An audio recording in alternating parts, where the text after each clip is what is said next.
Hello, folks. Thank you very much for joining me once again and us for coffee. Ooh. And snakes. So, today I brought out our sweet little guy who's always hungry, our problem eater, but he's looking really, really good today. And you can see these beautiful, beautiful, clear, well, not clear, but these beautiful pale patternings, which are actually good for a really good thing I need to bring up. Something was brought up in one of the internet locations that I usually go to find, little these things that have that need homes. We usually pick up the for emergencies. We're located in Multnomah County, Oregon, so we have a facility. It's basically an entire room, and it is. I have AccuRite temperature thermometers everywhere to maintain all points of heat and sources of acceptable heat for everybody in the room. So, what I bring up today is see how beautiful these fantastic, fantastic scales are. Very bright, very light. And then, you potentially could come across something that looks like, don't worry, it's substrate. But, let me set up the scheme here. You start to look at your snake and you see a brown thing, a brown spot. What is that? Well, okay, so one of two things. If you do coconut substrate, it could be either just something that you can brush off. Oh, beautiful. It can either be something that you just brush off, or it could be something worse. Like, I dare not say it, I'm going to knock on wood, snake mites. Horrible, horrible things. Really, really itchy, really causes problems for not only snakes, but also humans can contract them as well. If you do have any other pets in the house, not to worry, they don't usually acquire them, but the organisms that can and will be eaten, guaranteed, by snake mites in the house will have a really, really bad time. So, with this one didn't actually come with snake mites. However, we have done some rescues in the past that did have some snake mites. So, we treat with diatomaceous earth, and we use a food grade, and we make sure that I put it in also the coconut substrate, the husk, and also the little repta chip stuff that we use. With snake mites, you'll notice that they kind of start happening down on the belly scales.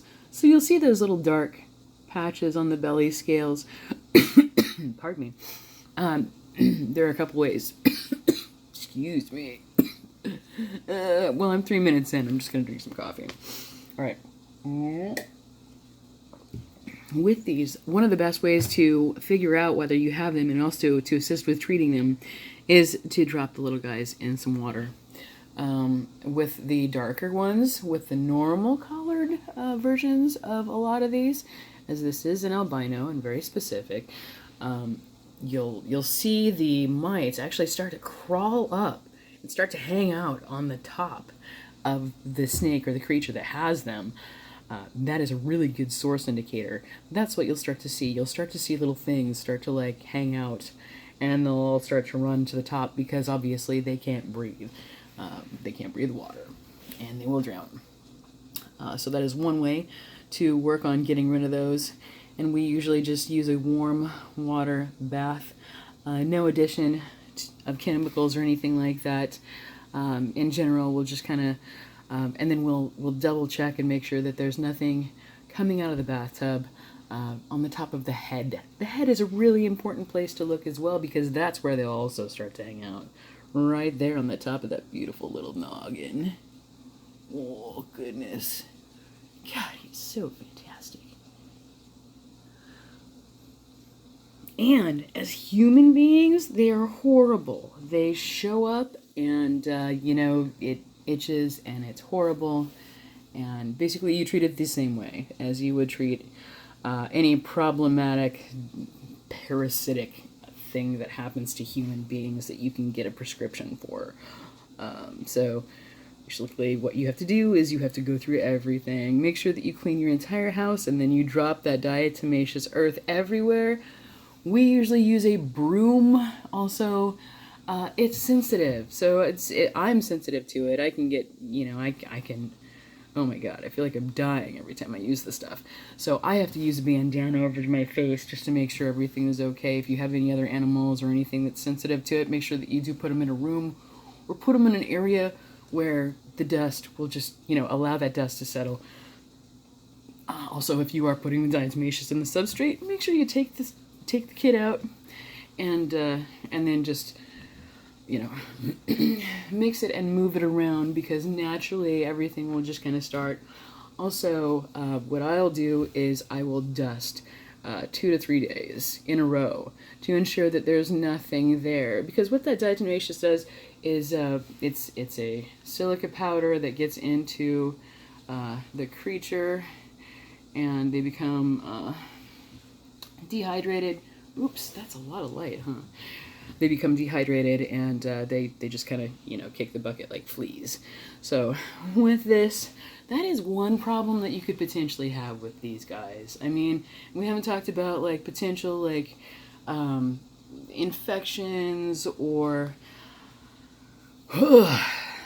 God help it, any rolls in the intestine that you can't possibly potentially like find or track until it's way too late. Oh, that's a sad day in awful land, let me tell you. Yeah, I love this guy. Just so great. But yeah, so what you will do is you will actually see those bugs and stuff like that.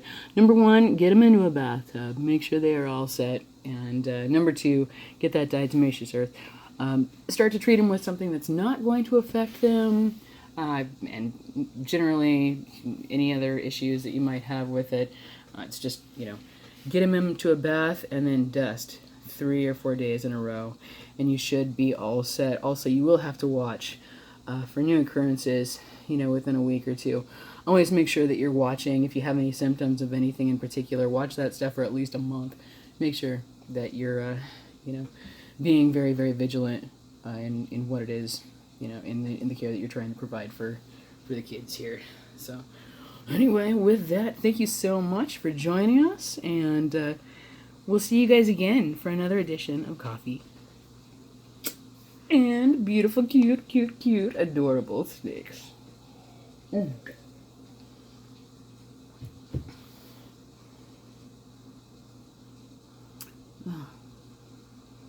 He is just a fabulous little guy. All right, you guys, take care. Boop.